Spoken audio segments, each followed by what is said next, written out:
So how y'all doing, man? We back again with another episode of Mr. Keep It Real Real Estate, man. You know, of course, I'm Leroy Thompson, and this is my channel, Mr. Keep It Real Real Estate. Listen, man, today I got none other than the Mr. Darrell Finley himself, man, the owner, the CEO of SBU, Silverback University, man. Yes, sir. Yes, sir. Yeah, man. Hey, look, one thing about Mr. Darrell, man, I could tell you, man, I'm a little older than you, right? Yeah, yeah, so I mean, we came up out of the same neighborhood, man, the same area, Carol City, formerly known as Carol City, but now Miami Gardens. Yeah, we went to same elementary schools and things like that, man. I always seen you around, you know what I'm saying, man. I just ain't know what was in the mind of that head of yours, man. Like, you know, I ain't know you were this bright and smart, man. But and we usually get that a lot, man, just coming from where we are, and people don't understand. Like, I played football. I was always into the clubs and things like that. So a lot of times people might have took me for, you know, I would say like a dumb jock or something like that. But I mean, I accept that I ain't gonna change my past, but in my head, I got a lot of knowledge and wisdom, man. You know what I'm saying? Yeah, absolutely. And with my company that I was working for before I went full-time real estate, I was a truck driver.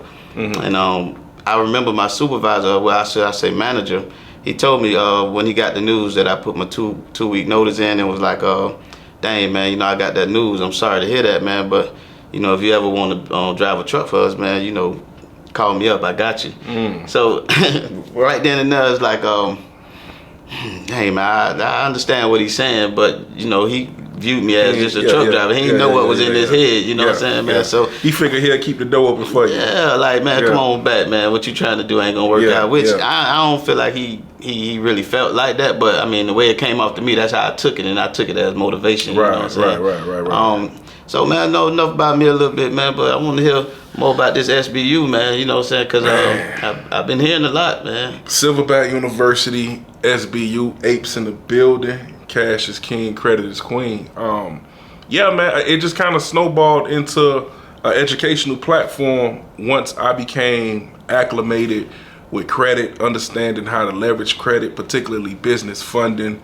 I've built all of my businesses leveraging OPM, other people's money. Okay. You understand what I'm saying? So just a little bit of my story. I worked my last job, City of Miami Beach, about 4 years ago. Okay. I'm working overnight, and I started to educate myself on credit, and essentially I replaced my income from my job with a semi truck that I financed with credit.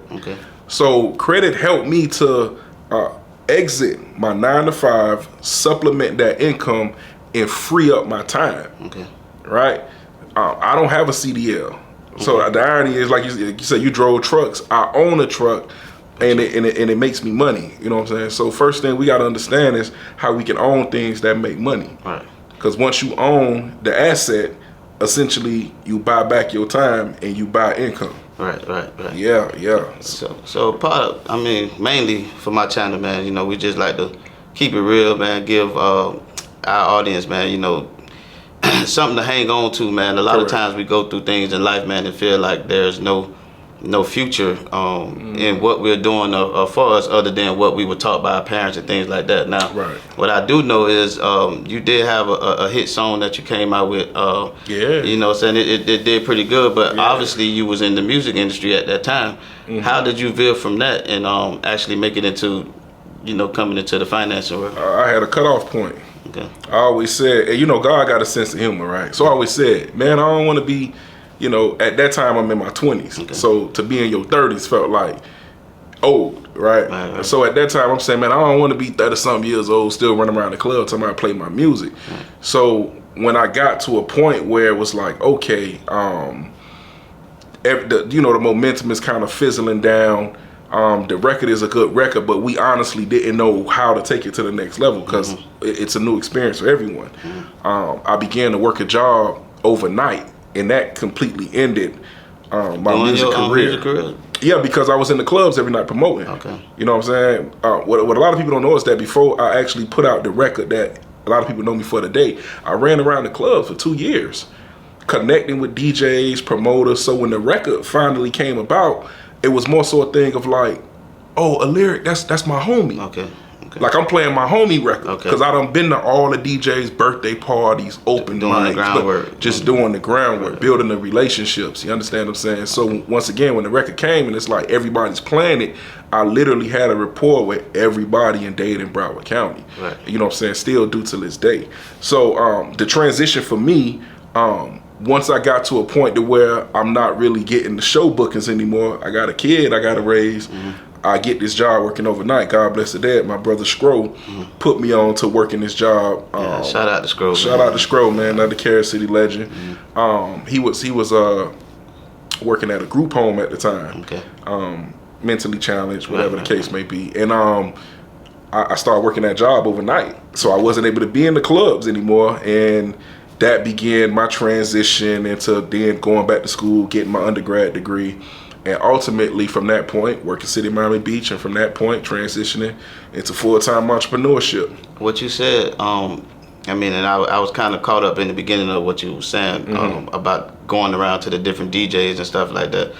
That's called groundwork, which a lot of people try to overstep that level of growing your business. You got to do the groundwork, man. Like in real estate, I can always remember back when I first started, man, a lot of my groundwork was just networking and my social media platforms. You know what I'm saying? It wasn't that I was going to all my friends and everything saying, hey, I'm a realtor, man. Can you help me let me help you buy a house or sell a house, anything like that, man. It was just the image that I had to switch up, you know what I'm saying? Because again, people did take me for what they knew me as, you know what I'm saying? Like that's a lot of things. You had to reinvent yourself. Yeah, a lot of things people don't understand when it comes to entrepreneurship, man. You have a lot of relationships, but those relationships know you for who they know you for. Right. You know what I'm saying? If I was a football player, if I was somebody that stayed in the clubs or womanizer, anything like that. People know you for those things. So when you try to transition into more of a professional business role, you got to understand that. So guess what? Those people ain't your target right then and there. You know what I'm saying? Your target is the people that don't know you. So once you start satisfying the people that don't know you, that's going to easily transition to the people that do know you, because now they do know you to be a good person. If you're a good person, that's another key thing too. You can't be no shyster for 30 years of your life, man, and then try to do business. You know, it's gonna be. You possibly can change, but at the same time, I feel like it'll make it much harder. It's gonna be a stench on you. Right. So what it is once you get that community that don't know you to believe in you, the people who believe it, like, it just come like at a rapid pace. You know what I'm saying? So that's why a lot of times people see when we were closing deals, man, every week, man, like back to back to back to back. It's because, man, you done got the people who don't know you, and they reaching the other people that don't know you. Word of mouth, and then you got the people that do know you, man, and they want to do business with you, but they just want to make sure you ain't that same person. So I mean, don't never skip the groundwork, man. You have to do a lot of the networking, the things that you did with, and you got to take the stairs always. And I feel like that's what you're doing now with your into your new industry, man. Is you doing the leg work, man. I see you everywhere, man. You was in Orlando at our 7-figure summit. Correct. And I'm like, hey, well, Darrell everywhere, man. You ain't had no ticket to the house or nothing, but you was in the house. I'm working the room. I'm working the room. And that's hustle. Everybody don't have that. Yeah, absolutely. That hustle and grind. You know what I'm saying? I'm sure you're a person, man. Don't wait in no lines. Like we're in the club. If the club got a long line, I'm going through the back door. I got to get in here. Yeah. But you know, to your point, what you said a second ago, what was so important. You know, you start attacking your social media, and you know, I say all the time. If somebody is promoting a business or a service or whatever the case may be, and I go to their social media, and within the first, on Instagram, you know, is 3 posts per line. I go to the first 6 lines. So that mean, I mean the first 2 lines. So that mean out of your last 6 posts, you haven't promoted anything about your services, your businesses. I can't take you serious. Because I personally can't take you serious because a post doesn't cost you anything. Right, so for me that says you don't even believe in what you're doing or what you're saying.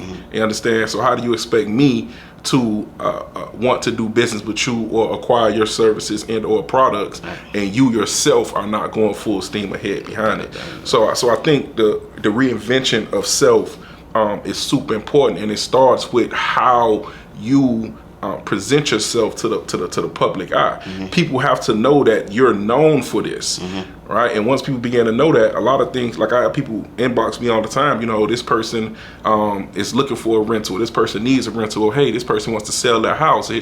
And those are solid leads. Solid like leads.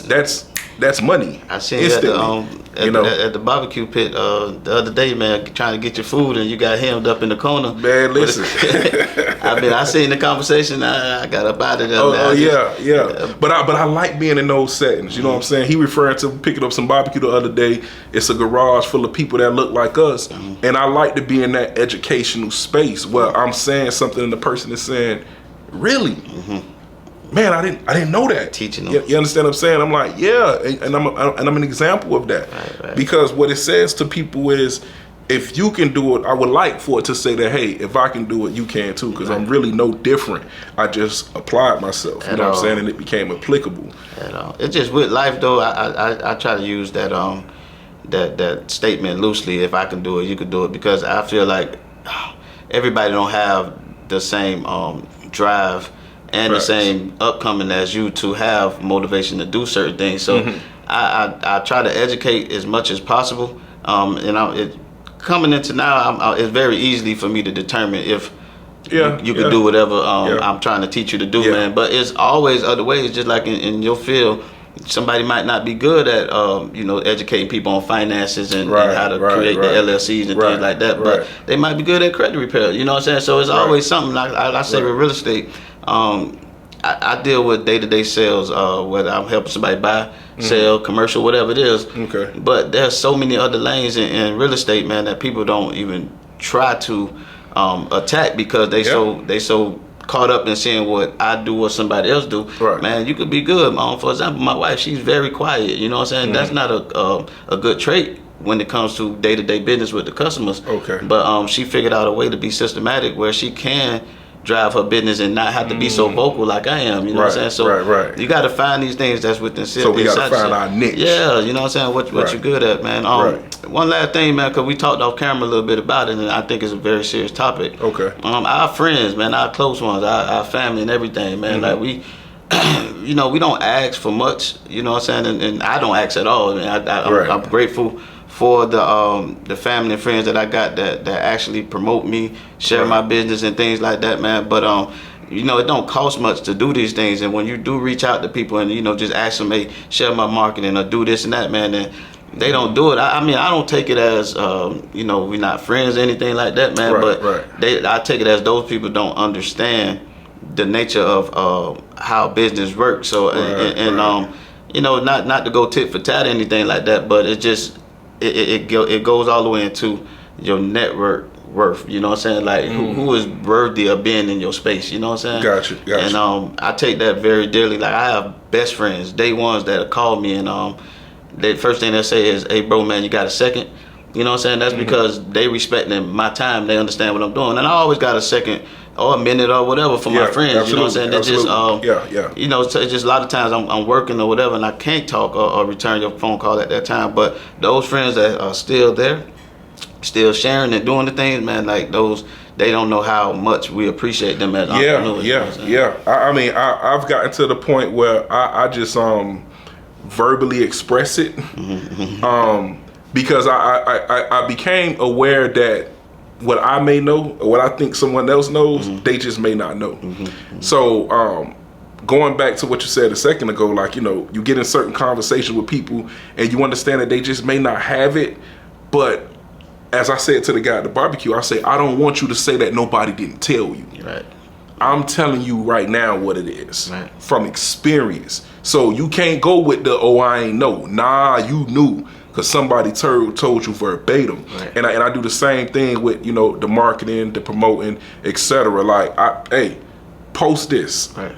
No, hey, post, like, share, comment, drop an ape in the comments. Right. Very specific directions. Right. Because right now I'm trying to build my YouTube channel, man, to get to 1,000 followers. Yeah, man. You and me both. Yeah, I'm trying to do it the right way now. I'm about to get on there and let everybody know. Everybody not, because it don't cost you nothing. Yeah. You know what I'm saying? It don't cost you nothing. And then when you the type of person where you've extended yourself over the course of time, expeditiously, you know, like I don't drag you, I move with a certain sense of urgency, like I would want you to move for me. Right. Then, you know, I think I'm within right to expect that, right? Because I'm not expecting anything of anyone else that they can't expect from me. Right. So yeah, man. If you see this video, like, comment, share, subscribe.